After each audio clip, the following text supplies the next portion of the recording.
민수기 말씀을 보면 하나님의 백성에게 요구되는 것은 무엇이다? 오직 순종이다. 이 이야기를 하고 있습니다. 하나님의 백성에게 요구되는 건 순종 말고는 다른 게 없습니다. 하나님의 말씀은요, 하나님과 쇼부 보고 하나님과 타협해야 될 것이 아니라 우리가 하나님의 말씀에는 순종해야 되는 겁니다.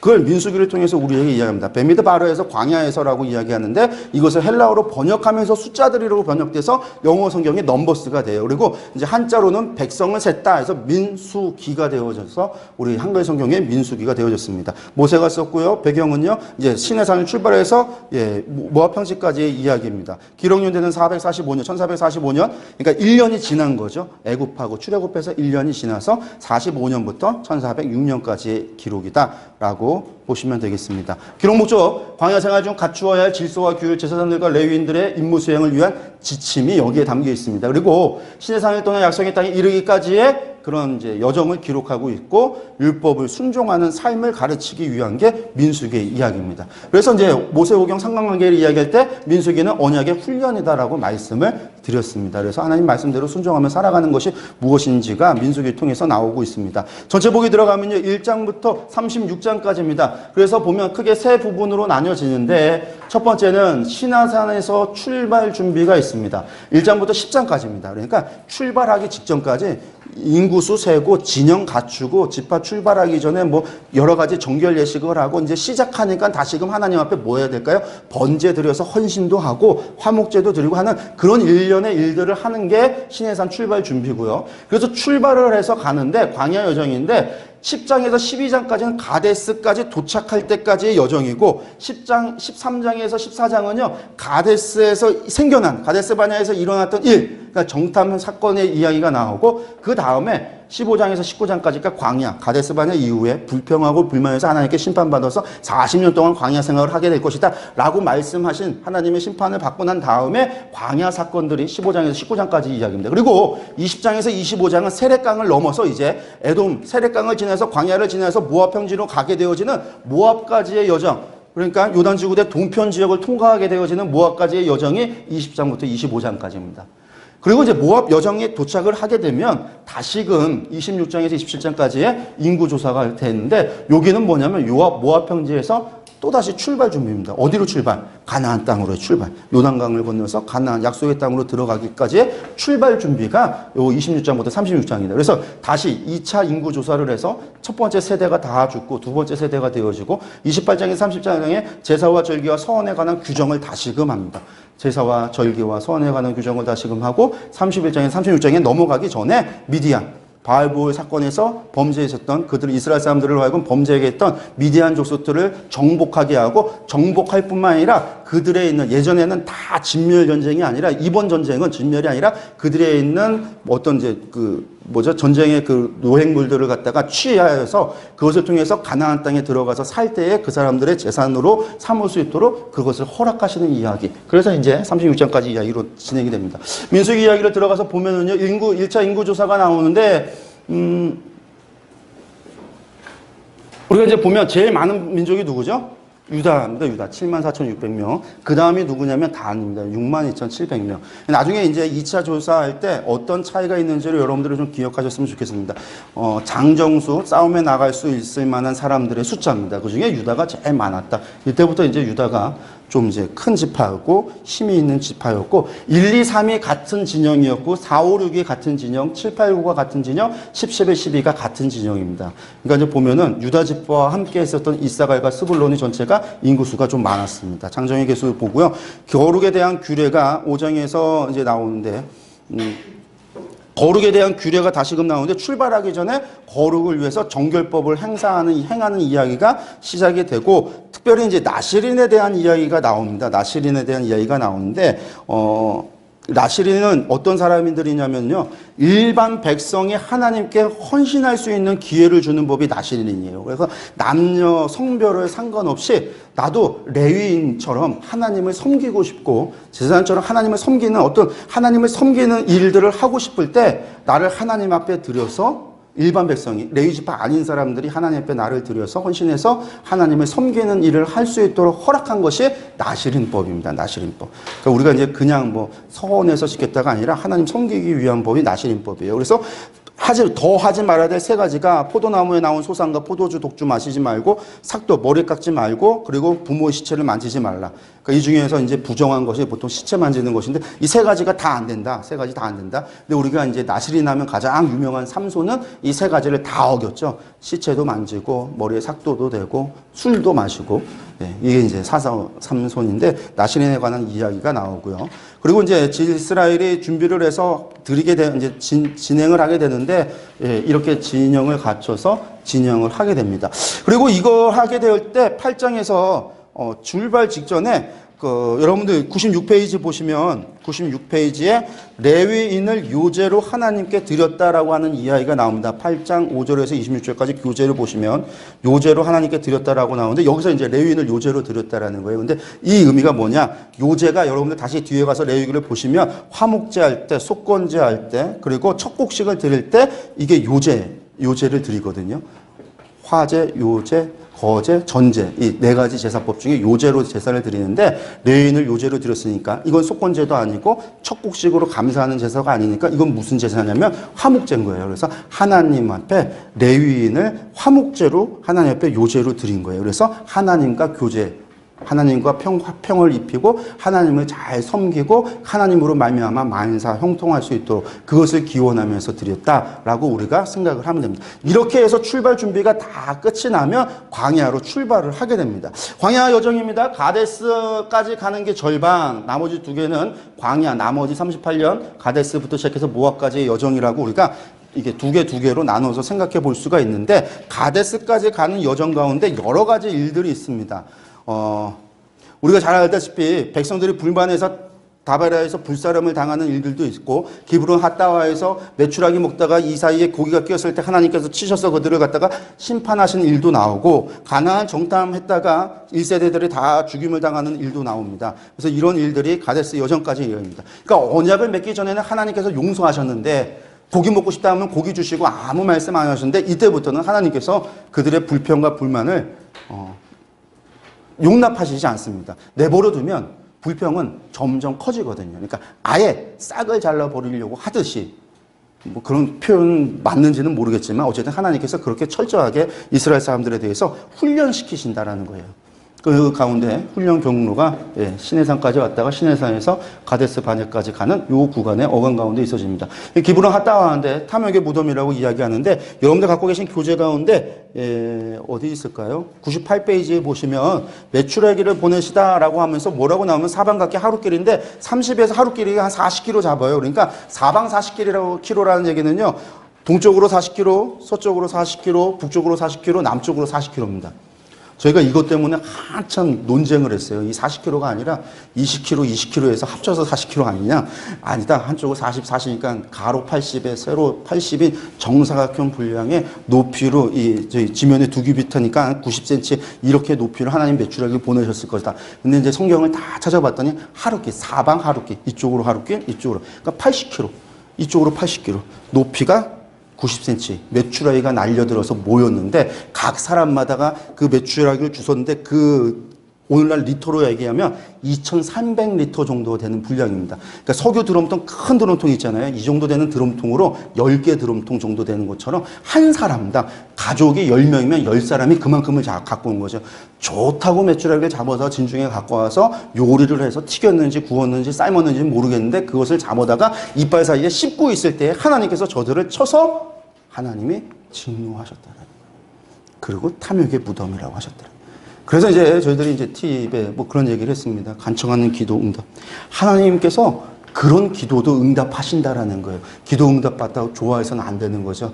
이스라엘 백성들의 왕을 요구하셨을 때 하나님께서 저들이 사무엘아 너를 버린 것이 아니라 나를 버렸다 하면서도 기도를 응답해 주시고 왕을 주세요. 히스기야가 죽을 병을 걸렸을 때 하나님께서 히스기야를 용서해 주신 기도를 응답하셔서 15년을 연장시켜요. 근데 그 15년 살아서 히스기야가 한 일이라고는 하나님 앞에 범죄해서 문둥병 걸려서 12년 동안 문둥병 걸려서 살다가 죽은 거예요.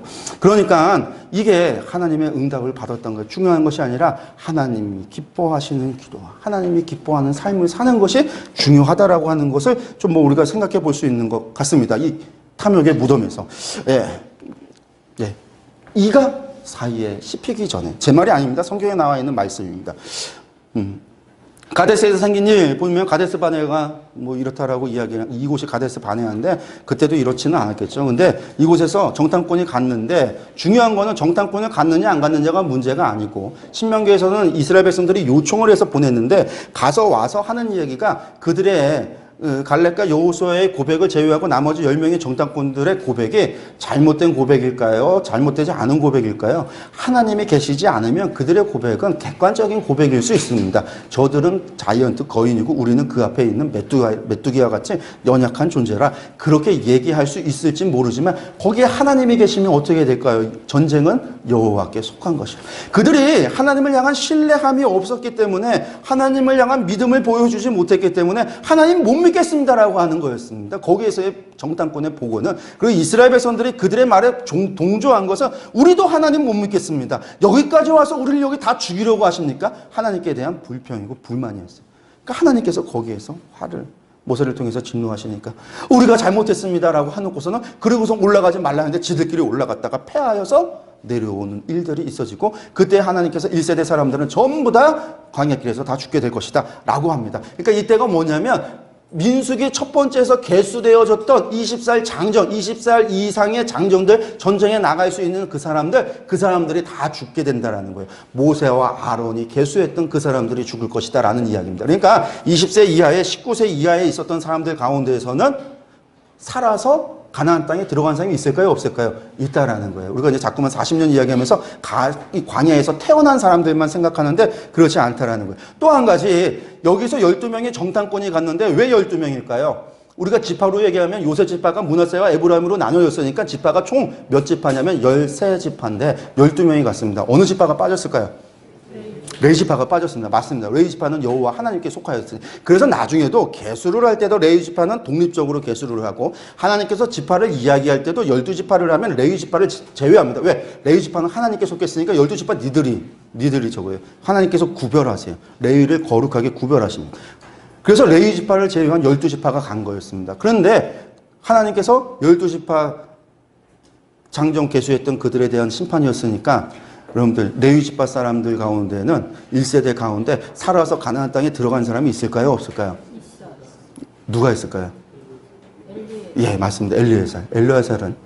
엘르아살은 제사장으로서 아론을 도왔거든요. 그 얘기는 20세 이상이었다는 얘기인데 엘르아살이 어디서 여러분들 사사기에 보면 여호수아를 보면 엘르아살이 아직 들어갔을 때 살아 있습니다. 존재하고 있어요.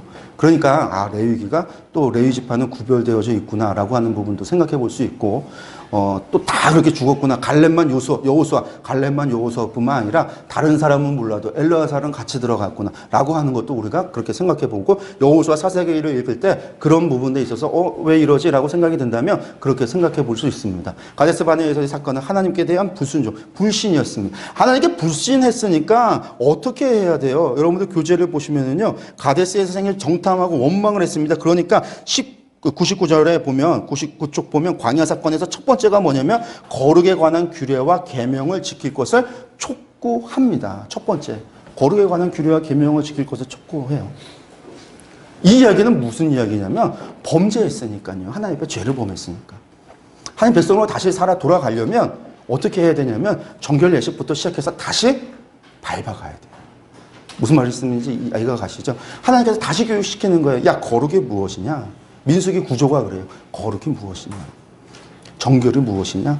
여호와께 드리는 제물, 안식일에 일을 하는 사람, 옷단 기에 다는 술, 뭐 이런 얘기가 나오는데 거룩에 대한 이야기를 다시 한번 이야기하고요. 그리고 16장에서 고라와 다단과 아비람의 반역 사건이 나오는데 고라 누구죠? 아론이 아니라 그 레위 지파에 속한 사람입니다. 레위 지파에 속한 사람인데 보니까 똑같은 레위인데 왜 아론은 제사장을 하고 모세는 지도자를 하고 그리고 고라가 누구냐면 모세의 사촌이에요. 사촌인데 배 아픈 거죠. 사촌이 땅을 사면 배가 아픈데 여기서는 사촌이 지도자를 하니까 배가 아픈 거예요. 그러니까 반역 사건을 레위인이 반역 사건을 합니다. 이때 누가 반역을 따라가냐면 다단과 아비람이라고 하는 르벤 지파 사람들이 쫓아갑니다.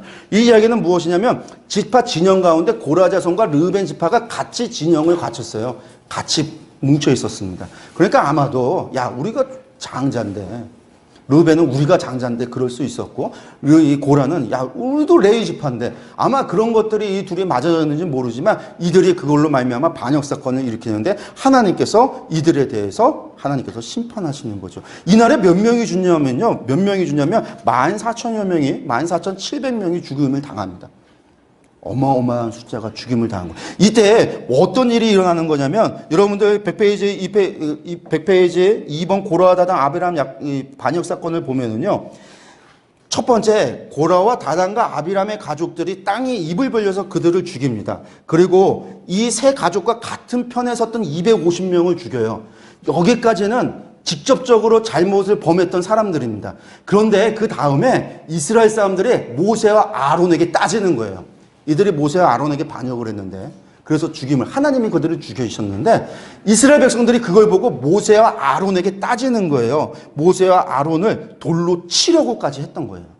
니들 때문에 니들을 죽이겠다. 그러니까 하나님께서 연병을 보내서 전염병을 보내서 그날에 14,700명이 죽습니다. 어마어마한 사건이 일어난 거예요. 우리도 제사 드리겠다. 그 이야기거든요. 우리도 하나님을 만나서 하나님과 직접적으로 모세처럼 하나님과 직접 우리도 하겠다. 그게 이제 다단과 아비람의 이야기였고 고라는 우리도 하나님 앞에 직접 제사 드리겠다. 이게 고라의 이야기였거든요. 그리고 성전으로 나아갔는데 14,700명을 죽은 거예요. 그러니까 그 전까지 합쳐지면 거의 15,000명이 죽은 사건입니다. 그 이스라엘 백성들이 엄청난 두려움, 충격과 공포에 휩싸이는 거죠. 하나님 성전에서 예배 드리겠다라고 이야기하는 이 사건에 하나님이 이 아론의 쌍난 지팡이가 이것을 통해서 하나님께서 아론을 선택했다라고 하는 이야기도 있지만 이거 다음에 그래서 무슨 이야기를 다시 하냐면 하나님께서